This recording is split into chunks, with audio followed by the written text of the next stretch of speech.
सहन करती हैं और जैसे ही हम यहाँ से इनको ऐसे हाथ प्रतिदिन अगर घुमाते हैं तो बीपी हमारा कंट्रोल हो जाता है। आपको मालूम है? गाय पे हाथ डालने से बीपी कंट्रोल? नहीं नहीं नहीं नहीं नहीं, गाय के इस पे ऐसे हाथ घुमाएंगे तो अपने को सुख अनुभव होगा, उन्हें भी सुख लगेगा। लेकिन जब ऐसे हाथ घुमाते हैं उन्हें थोड़ी सी तकलीफ होती है, लेकिन वो सहन करती हैं। पर जैसे हम इनके ऊपर ऐसे हाथ घुमाते, उल्टे क्रम में हाथ घुमाते हैं तो हमारा बीपी ठीक होता है। ये अमृत है, ये साइंटिफिक है। साइंटिफिक है कि हाँ, गाय पे ऐसे हाथ करने से बिल्कुल बीपी उल्टी तरफ ऐसे हाथ घुमाएंगे तो बीपी अपना ठीक हो जाता है। और गौशाला में सबसे अच्छी साधना होती है, तपस्या होती है। गलत कह रही हूँ क्या? गौमूत्र जो है, मैं कैंसर की पेशेंट, मैंने गौमूत्र से और पंचगव्य से बनी औषधियों से अपने को ठीक किया, अपना कैंसर ठीक किया है। आप कह रही हैं कि गौमूत्र खाने से आपका कैंसर चला गया? हाँ, गौमूत्र और पंचगव्य से बनी औषधि। पंचगव्य का अर्थ है गाय, गौघृत, गौदुग्ध और गौमूत्र, गोबर और दही, ऐसे 5 चीजों को मिलाकर के हम गौ पंचगव्य बनाते हैं। अब डॉक्टर लोग कहेंगे कि ये कैसी बातें कर रही है साली? ये मैं प्रत्यक्ष प्रमाण हूँ इसका भी। तो कहते आप हैं पूछिए ऐसे थोड़ी होता है। कैंसर के आपका कैंसर गौमूत्र वगैरह खाने से पीने से ठीक हुआ? मेरे भाई, अगर बात एनिमल राइट्स की, एनिमल बचाने की और भावनाओं की है, तो सांप को क्यों मारा जा रहा है? चूहों को क्यों मारा जा रहा है जहर दे दे के? चूहा एनिमल नहीं है, सांप एनिमल नहीं है यार।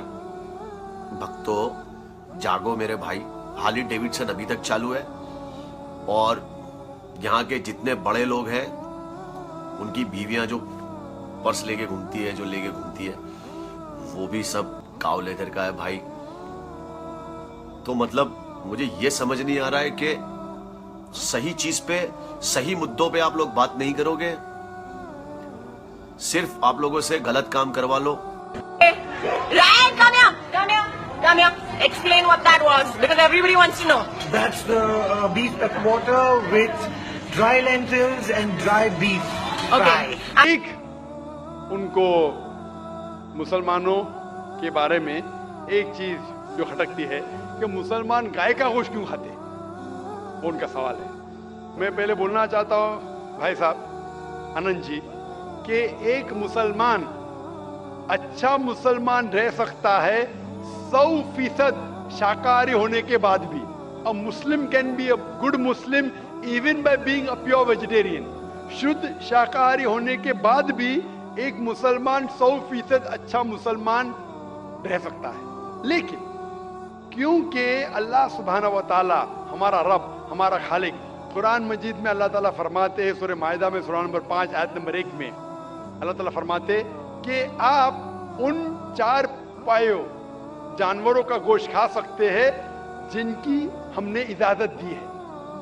अल्लाह ताला फरमाते सूरह नहल में सूरा नंबर 16 आयत नंबर 5 में कि आप कैटल का गोश्त खा सकते हैं। कुरान में जिक्र आता है सूरह मोमिनून में सूरा नंबर 23 आयत नंबर 21 में कि आप कैटल में से आपको मिलता है दूध, उनमें से मिलती है आपको गर्मी और आप इनका गोश्त खा सकते हैं। तो जब अल्लाह सुब्हानहू व तआला हमारा खालिक, हमारा मालिक कहता है कि आप गोश्त खा सकते, तो क्यों हमें नहीं खाना चाहिए?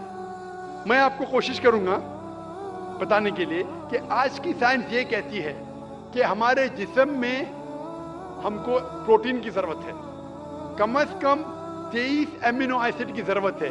यही 23 में से 8 अमीनो एसिड हमारे जिस्म में नहीं बनते। उसके लिए फर्ज है कि ये हमारे खाने में हमें ये अमीनो एसिड मिलना चाहिए। कोई भी शाकाहारी, कोई भी भाजी पाला नहीं है जिसमें आटों के आटो अमीनो एसिड मौजूद है। फ्लैश में, गोश्त में आटो अमीनो एसिड मौजूद है। इसे साइंस कहती है कंप्लीट प्रोटीन, कंप्लीट फूड।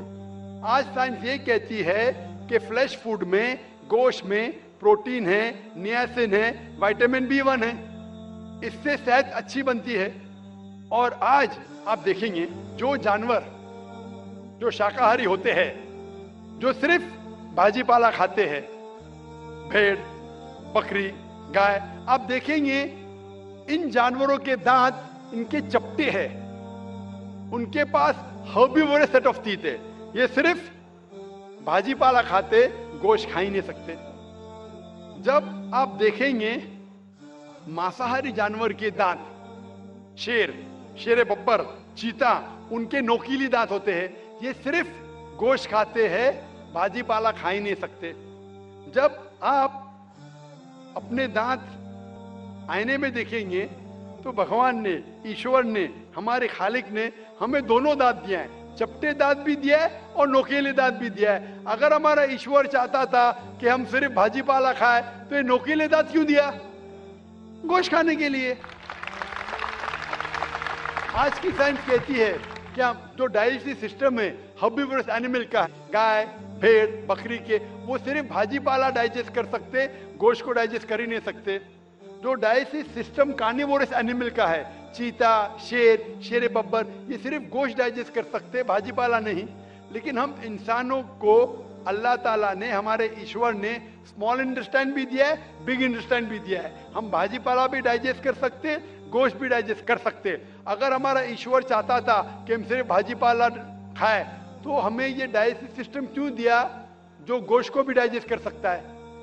तो साइंटिफिकली हमारा जिस्म हमारे ईश्वर ने ऐसा बनाया है कि हम भाजी पाला भी खा सकते हैं, गोश्त भी खा सकते हैं।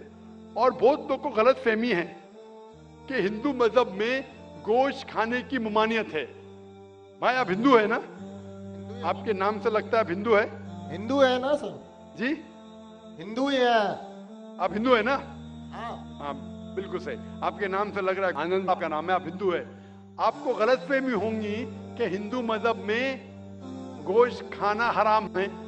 आप जब हिंदू मजहबी किताब पढ़ते हैं, आपके मजहबी किताब में लिखा है कि गोश्त भी खा सकते हैं, मांस भी खा सकते हैं और बीफ भी खा सकते हैं, गाय का गोश्त भी खा सकते हैं। आप जब पढ़ेंगे मनुस्मृति चैप्टर नंबर 5, अध्याय नंबर 5, श्लोका नंबर 30 में लिखा है कि अगर खाने वाले जानवर, अगर खाने वाले मखलूक उस चीज को खाती है जो खाने वाले जानवर है, तो आप कोई गुनाह नहीं कर रहे, क्योंकि ईश्वर ने कुछ मखलूक को बनाया है खाने के लिए और कुछ मखलूक को खा जाने के लिए। Some to eat and some to be eaten. तो अगर आप खाने वाले जानवर खाते हैं तो गुनाह नहीं कर रहे।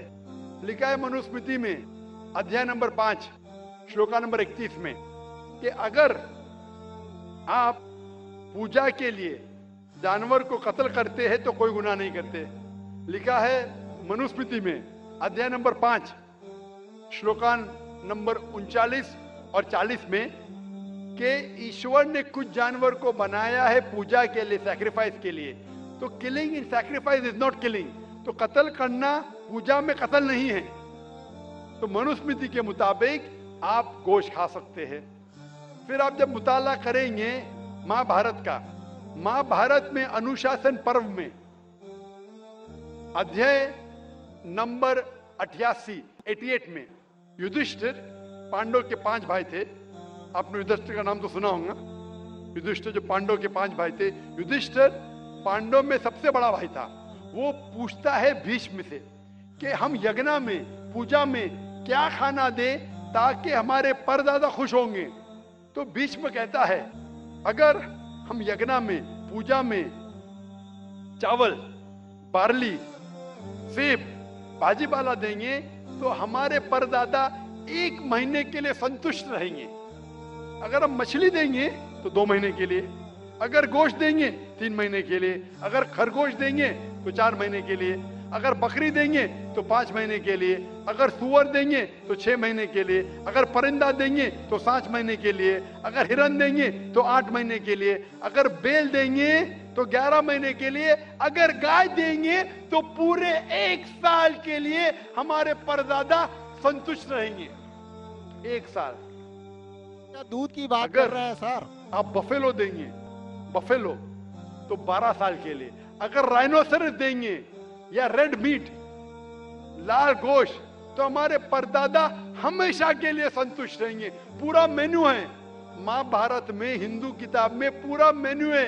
क्या चाहते हैं? भाजी पाला, मछली, गोश्त, खरगोश, हिरन, बीफ, बड़े का छोटे का सब है। आप अगर वेद पढ़ेंगे, वेद में भी लिखा है कि संत और साधु गोश्त खाते थे, गाय का गोश्त भी खाते थे। फिर आप क्यों कहते हैं कि गोश्त खाना हराम है? क्योंकि बहुत से हिंदू लोग बाकी मज़ाहिब से प्रसन्न हुए। मजहब से प्रसन्न होने के बाद कुछ मजहब मानते अहिंसा में, और वो समझते हैं कि जानवर को कत्ल करना गुनाह है। क्यों? क्योंकि जानवर में जान है, बाजीपाला में जान नहीं है, पेड़ पौधों में जान नहीं, इसलिए बाजीपाला खाना गलत नहीं है, लेकिन जानवर खाना गलत है। आज साइंस तरक्की कर चुका है और हम जानते हैं कि पेड़ पौधों में भी जान है, तो उनकी लॉजिक जरा बदल गई। हाँ, जाकिर भाई, हम जानते हैं पेड़ पौधों में जान है, लेकिन पेड़ पौधे, उनको दर्द का एहसास नहीं है, उन्हें दर्द नहीं होता। पेड़ पौधों को दर्द नहीं होता है और जानवर को दर्द होता है, इसीलिए जानवर खाना बड़ा गुनाह है, पेड़ पौधे खाना कम गुनाह है। आज साइंस फिर से तरक्की कर चुका है। तरक्की करने के बाद साइंस ये कहती है कि पेड़ पौधों को भी दर्द होता है, लेकिन उनकी दर्द की आवाज आपको सुनाई नहीं देती। हम इंसान सिर्फ 20 साइकिल्स और 20,000 साइकिल्स के दरमियान फ्रीक्वेंसी में सुन सकते, इसके नीचे, इसके ऊपर नहीं सुन सकते। वो चीखते हैं लेकिन हमें उनकी आवाज सुनाई नहीं देती।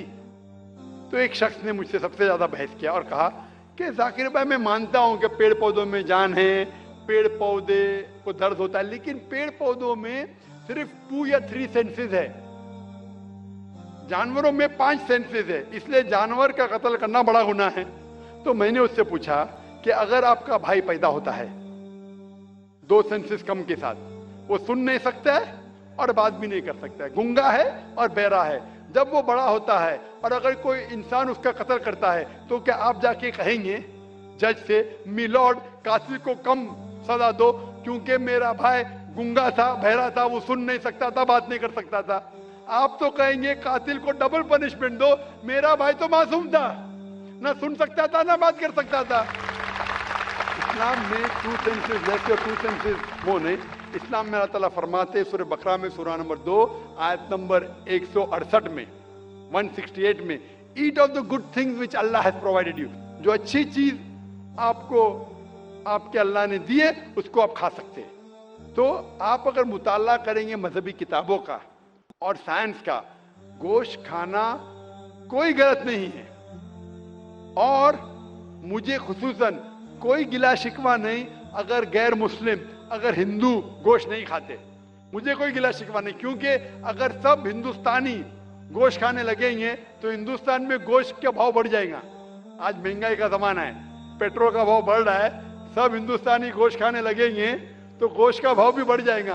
तो मुझे कोई गिला शिकवा नहीं आप अगर गोश्त नहीं खाते, लेकिन अगर आप ये कहेंगे कि गोश्त खाना गलत है तो आपको आपके मजहबी किताबों के बारे में नहीं पता है और साइंस का भी नहीं पता है। अगर आप कहेंगे किसी की जान नहीं लेना चाहिए तो आप 2 मिनट भी जी नहीं सकते। हम जो सांस ले रहे हैं ये जर्म्स है, जर्म्स में भी जान है, आप सांस लेने से उनका कत्ल कर रहे तो आप जी नहीं सकेंगे। इस्लाम में ये है कि जो चीज की इजाजत है वो आप खा सकते, जो हराम है उसको नहीं खाना चाहिए। Hope that answers the question.